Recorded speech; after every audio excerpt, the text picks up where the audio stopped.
This story appears in the February/March 2022 issue of Forbes magazine. Subscribe. When Texas Governor Greg Abbott allowed the state's COVID-shuttered movie theaters to reopen at 25% of capacity on May 1, 2020, most operators took a pass.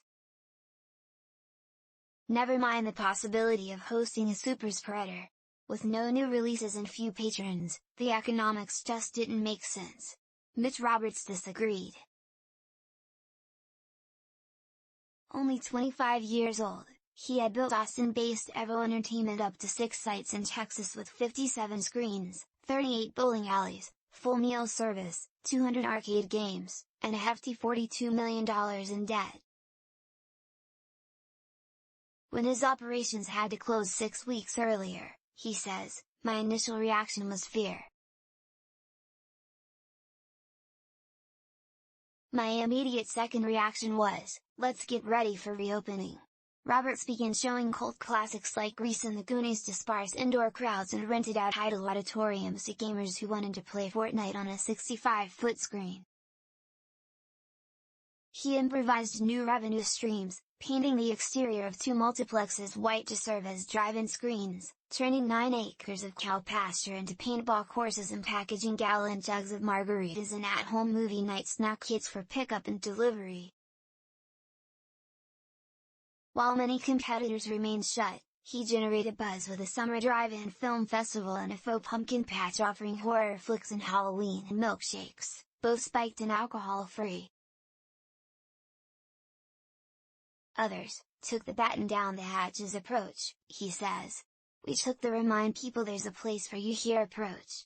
Nevertheless, Evo's revenues fell 60% to just $20 million in 2020. Roberts stayed afloat only due to temporary forbearance from his bank and then $21 million from the federal government from a fund specifically earmarked for shuttered entertainment venues. "An absolute miracle," he says. Between Roberts hustling and Texas' earlier relaxing of COVID restrictions, Evo crawled back far faster than many of its cinema peers. In 2021, sales were just 15% lower than in 2019, and by the second quarter the operation turned profitable again. Roberts owns 60% of Evo, his 2 sisters the rest. As the pandemic has dragged on, a handful of chains announced permanent closings while others, such as Austin-based Alamo Drafthouse, which pioneered serving booze to moviegoers a quarter-century ago, reorganized in bankruptcy. But Roberts went into expansion mode, scooping up 4 darkened Texas facilities including South Lake Town Square in Dallas, which he is now turning into a flagship with 7 dine-in theaters, heated recliners, laser tag, bumper cars, mini golf and an indoor ropes course.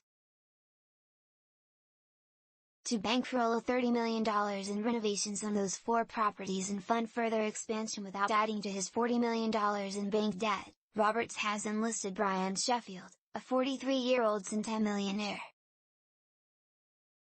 "I thought he was crazy at first," admits Sheffield, a third-generation oil man,